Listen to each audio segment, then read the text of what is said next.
Bonjour chers followers de la Slix. L'interview revient cette fois-ci avec un invité de taille. Il s'agit de Monsieur Abdoulaye, ancien Premier ministre au Sénégal, qui, de passage à Paris, a fait face au club de la presse sénégalaise en France.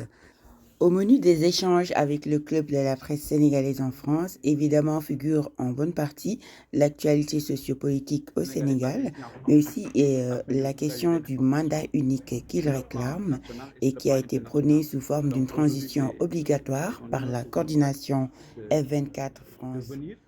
Pour pouvoir échanger avec nous dans le cadre de vos activités et également nous en prenons compte des faits informationnels que nous allons vulgariser.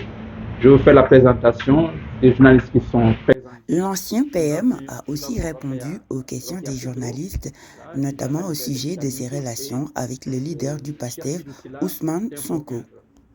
Merci de répondre à notre invitation, M. Mbaye. Merci de m'avoir invité. Et comme vous le dites si bien, il est important, même visitant Paris, que je rencontre mes compatriotes journalistes avant de commencer des interviews avec les chaînes françaises. Je crois que la première aura lieu lundi. Tout à l'heure, dans la voiture qui m'amenait, j'ai échangé avec le jeune neveu qui me conduisait. Et j'ai eu à lui rappeler, parce qu'on a insisté sur l'importance de la prise en compte par nos compatriotes de la recherche de souveraineté. On aura probablement l'occasion d'échanger sur ces questions. Et je lui ai rappelé que dans notre programme, nous mettons le Sénégalais avant tout.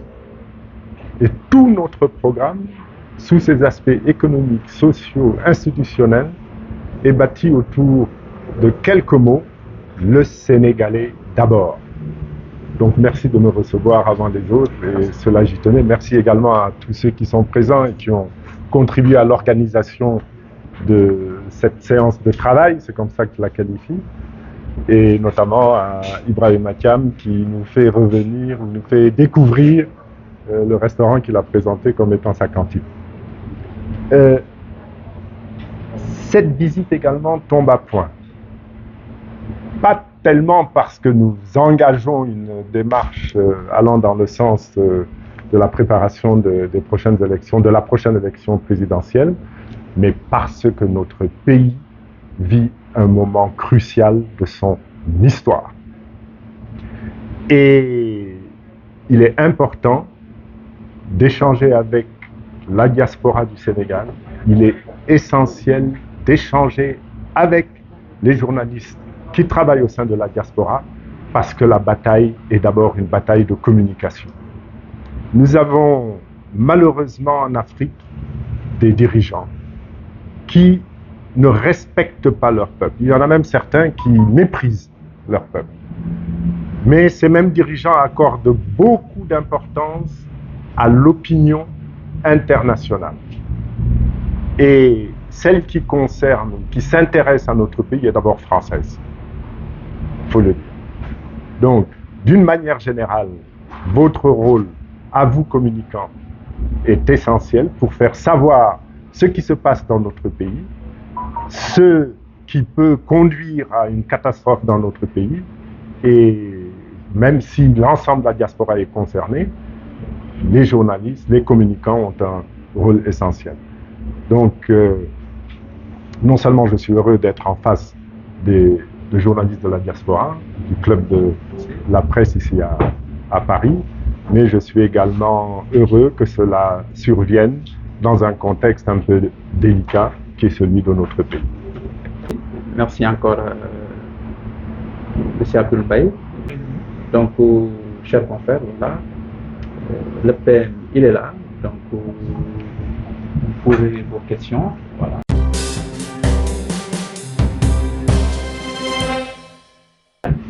Ok, voilà. Donc, bonjour à tout le monde.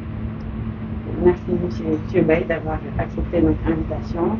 Merci d'accepter de faire face au club de la presse. Alors, donc ma première question, c'est justement concernant le mandat unique que vous souhaitez faire. n'est-ce pas quelque part celui de la transition proposée par la coordination F24 Diaspora, qui a tenu son dialogue du peuple la semaine dernière et qui justement parmi les recommandations ou idées ou mesures phares qu'elle a proposées figure en grande partie une transition obligatoire au Sénégal pour rétablir les choses. Bon, il faut savoir que nous sommes en avance sur les décisions de la semaine dernière, puisque c'est en mars dernier que nous avons eu à prêter serment dans le cadre d'un appel lancé par un mouvement composé de partis politiques, de mouvements citoyens, de personnalités remarquables. L'appel 2024 a consisté à retenir que le Sénégal avait justement besoin d'une période de transition. Une période de transition qui ne pouvait pas être sur le modèle de celle que vivent les autres pays à la suite de coups d'État. Car nous ne souhaitons pas évidemment pour notre pays un coup de force.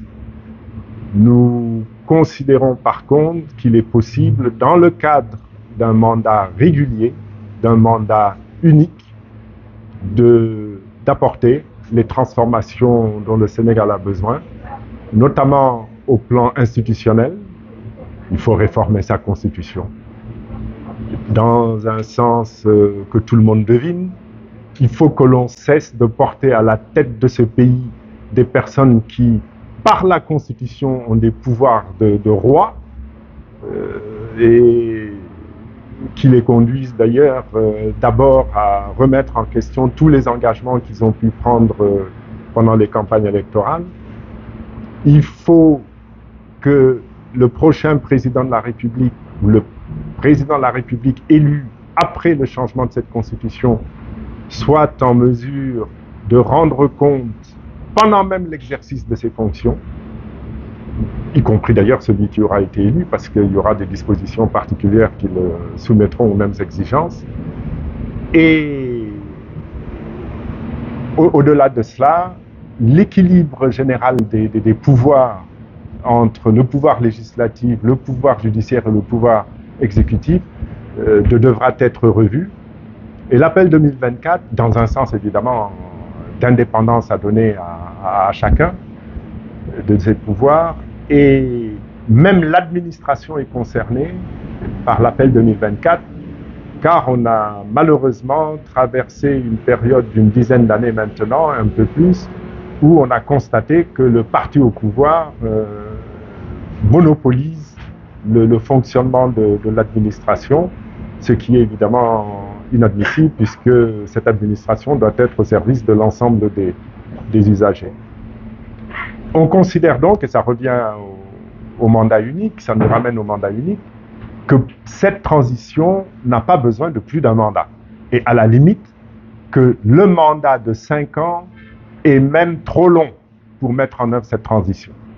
Dès lors que des travaux importants ont déjà été conduits, qui permettent d'avancer très très vite dans le sens que nous souhaitons.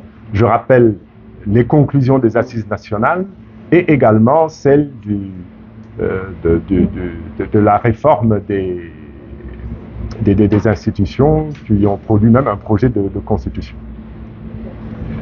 Mais au-delà de ce travail de rééquilibrage des institutions dans notre démocratie, de ce qu'il en reste, il sera important de consacrer du temps à la restauration des fondamentaux économiques de notre pays. Parce qu'il faut savoir, on a tendance à l'oublier, c'est vrai que nous allons vers une échéance électorale, c'est vrai que les gens se bousculent, et peut-être même pour y participer le président actuel, mais il y a un grave échec économique et financier du Sénégal. Le Sénégal aujourd'hui est contre un mur qui est constitué d'un déficit budgétaire excessif, dépassant les 6%, le chiffre du PIB, hein, on dit 6%, mais il cache la réalité. Un mur d'endettement colossal, on avait prévenu, ils l'ont quand même atteint, 75% de la dette, 75% du PIB représente la dette actuelle. et il n'y a plus de possibilité de financer une action normale du gouvernement, et on nous fait miroiter le mirage du pétrole et du gaz, et là malheureusement également, c'est pas demain que cette exploitation va démarrer, et c'est pas surtout demain que l'exploitation va générer des revenus suffisants pour résoudre les problèmes qu'on nous laisse. On évoque une croissance, malgré toutes ces difficultés et ces contraintes objectives, une croissance à 2 chiffres, c'est du mensonge, c'est pas de la réalité, ça ne correspond pas à la réalité actuelle, ça ne correspondra pas non plus à la réalité immédiate compte tenu de toutes ces contraintes que je viens de citer. Donc, une partie de ce mandat devra être également consacrée à la restauration des fondamentaux économiques. Donc, en conclusion, je me réjouis de constater que l'idée du mandat unique consacré à une transition non seulement visant un nouvel équilibre institutionnel au Sénégal, mais également au-delà une restauration des fondamentaux économiques, soit une idée partagée qui fait son chemin, car je pense qu'elle est indispensable, cette transition, à un retour du Sénégal dans le cercle des nations africaines que l'on pourrait apprécier comme étant les plus démocratiques. Il faut rattraper le recul démocratique. Le Mali est en train de prendre de l'avance. D'ailleurs, pour ceux qui ont eu à lire le projet de constitution du Mali, qui devrait être voté sous peu, que fait le Sénégal pendant ce temps? On recule.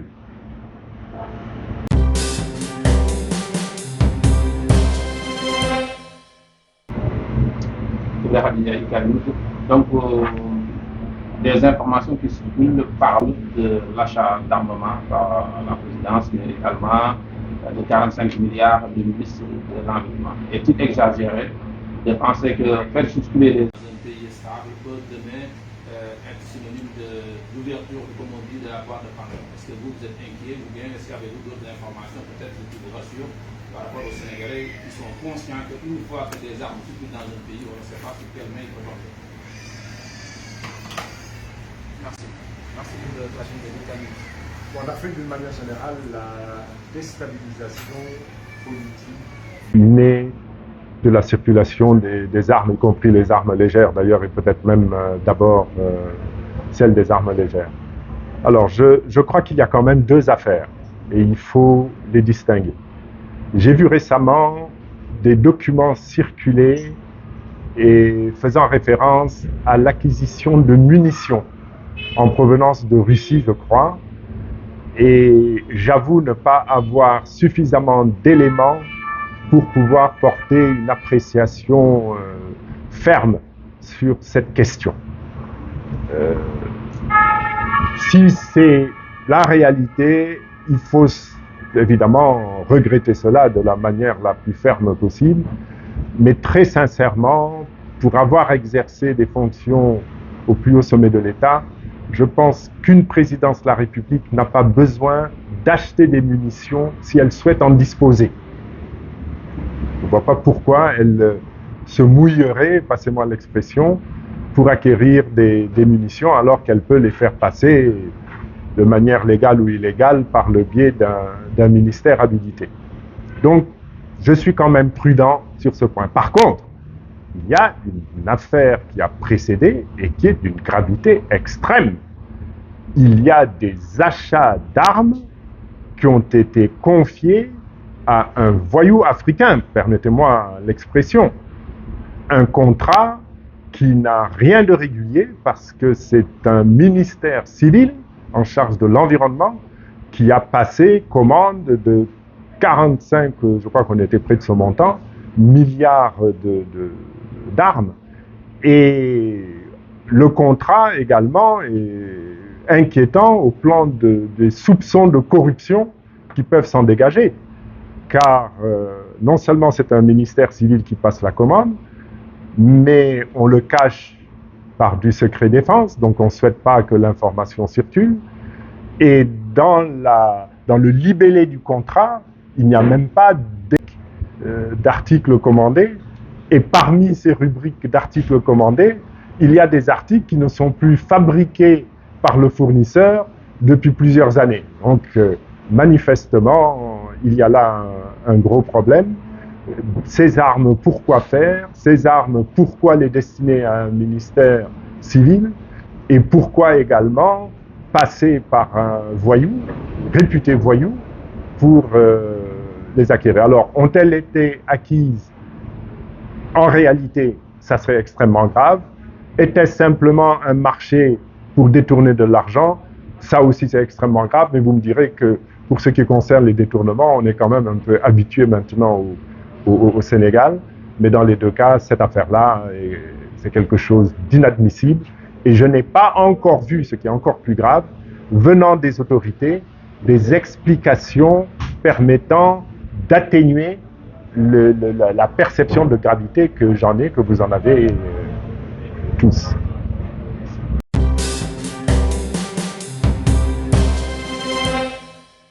Évidemment, nous reviendrons sur votre candidature à la présidentielle de 2024, mais pour l'instant, je vous apprenais, l'actualité au Sénégal, ce sont les émeutes de ces précédents jours. Le gouvernement a donné le 15 juin dernier sa part de vérité. Quelle appréciation faites-vous, n'est-ce pas, de cette sortie? Et puis, en tant que présidentiable, quelles pourraient être les pistes de solution à cette crise qui risque quand même de compromettre la prochaine présidentielle? Merci, cher Sidoussila. Info 15.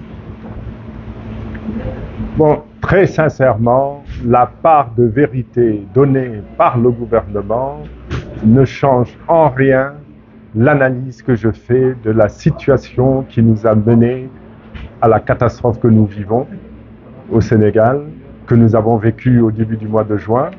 Je fais la relation également entre les événements du 1er juin et les jours suivants avec ceux qui ont eu lieu en février et mars 2021. Et malheureusement, je considère que ce n'est pas terminé. Pourquoi? Ce ne sont pas des propos du gouvernement visant à justifier leur action qui vont éteindre cette dynamique qui est le résultat d'une stratégie politicienne du président Macky Sall. Dans la perspective des élections à venir, mais qui est une stratégie qui a démarré avant et qui visait la présidentielle, l'organisation de la présidentielle de 2019 et la construction de majorités lui étant favorable lors des élections législatives. On ne peut pas considérer que juin 2021, c'est la conséquence d'un procès. D'un procès visant par contre à éliminer un candidat. Il faut le dire, c'est la réalité. Mais je ne veux pas, moi, réduire la gravité de la question à ce procès. Pourquoi? La stratégie d'élimination de candidats, la stratégie de construction de majorités factices mais favorables au gouvernement et donc à la majorité présidentielle, c'est une démarche pensée, réfléchie, ancienne. En 2018, le président Macky Sall décide d'introduire une réforme importante au niveau du cadre électoral. Et il crée le parrainage citoyen. Mais avant cela, parce que ça c'est une date charnière, je vais y revenir. Avant cela, on est déjà dans une stratégie d'élimination d'opposants. Mais on a considéré que ce n'était pas suffisant et on a ajouté le parrainage comme autre facteur d'élimination. Au début, il y a deux démarches. La première, c'est la transhumance. On achète. Vous ne verrez pas d'opposants significatifs ayant rejoint Macky Sall sans contrepartie en termes de postes ou d'argent. Même si l'argent, on n'en parle pas trop, mais l'argent est attaché aux fonctions. Avant 2018, au nom des dispositions du code électoral qui vous expose rapidement pour vous faire perdre vos droits d'électeur, vous avez également une chasse sélective, au moins, parce qu'il y a peut-être des affaires, il y a des procès, il y a une part de vérité, une part de mensonge, mais elle est au moins sélective. Ça, tout le monde peut s'accorder là-dessus, car la CREI, finalement, n'a retenu que Karim Wade comme opposant à condamner. Ils étaient nombreux au début à être recherchés. Mais dès lors que vous aviez rejoint Macky Sall, les poursuites disparaissaient. Donc c'est sélectif. Il y a eu ensuite, autre concurrent considéré comme dangereux, le cas Khalifa Sall. Je dis ensuite, et j'oublie ma personne parce que bon, je ne m'estimais pas aussi dangereux que ça. Je venais de créer un parti en mai 2016 et en juin 2016, on a transformé une affaire civile de divorce en affaire pénale.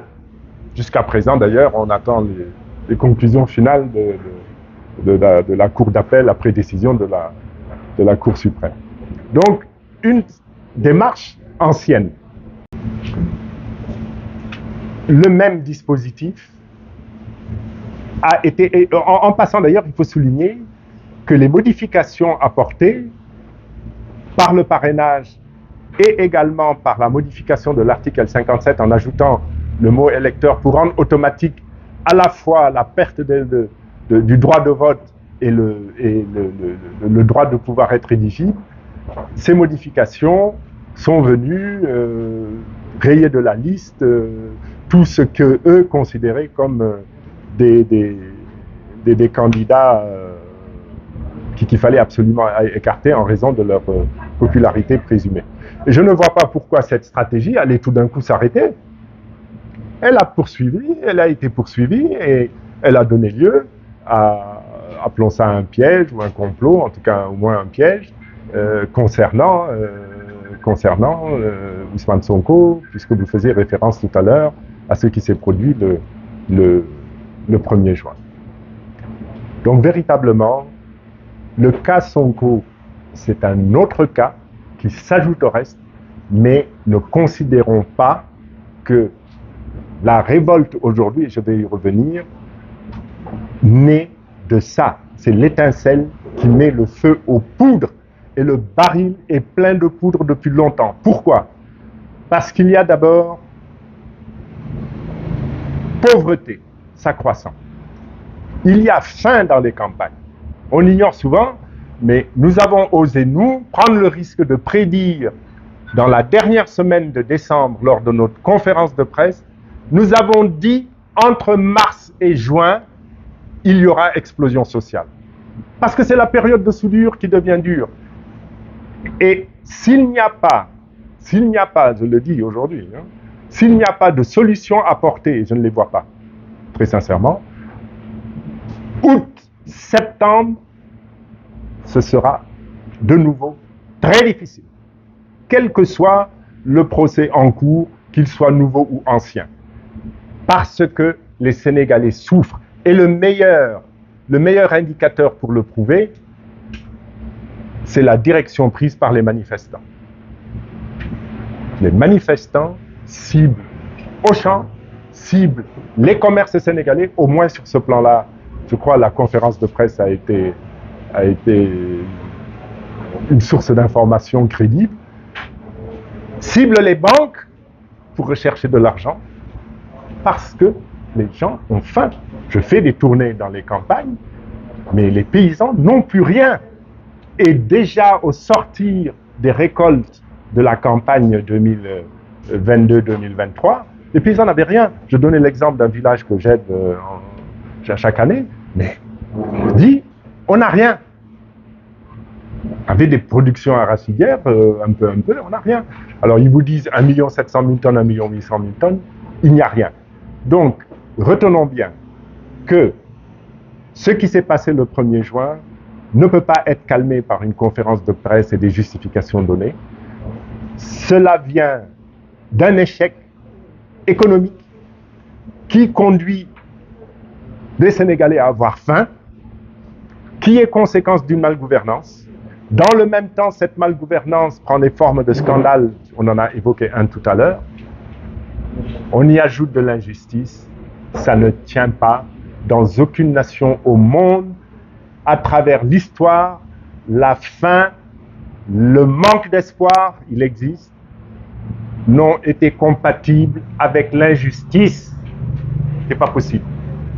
Donc ça explose et malheureusement, la solution n'est pas encore là. La solution n'est pas encore là parce qu'elle ne peut plus être économique sur le court terme. C'est pas possible. Ils ont échoué, Macky Sall a échoué, il se réfugie derrière la réalisation d'infrastructures, mais ça, lui-même a dit, on ne juge pas un chef d'État sur la réalisation d'infrastructures. Il y a échec, il n'y a pas d'espoir à court terme, parce que les indicateurs sont très mauvais, d'où la nécessité de cette transition portant également sur le rétablissement de fondamentaux économiques indispensables. Et il y a injustice pour se maintenir au pouvoir, parce que malheureusement, dans leur conception du pouvoir, il faut rester le plus longtemps, s'enrichir au maximum, et ensuite éviter de pouvoir rendre compte, éviter la redevabilité, et ça, c'est pas possible. Donc ça conduit à des situations de blocage que nous vivons.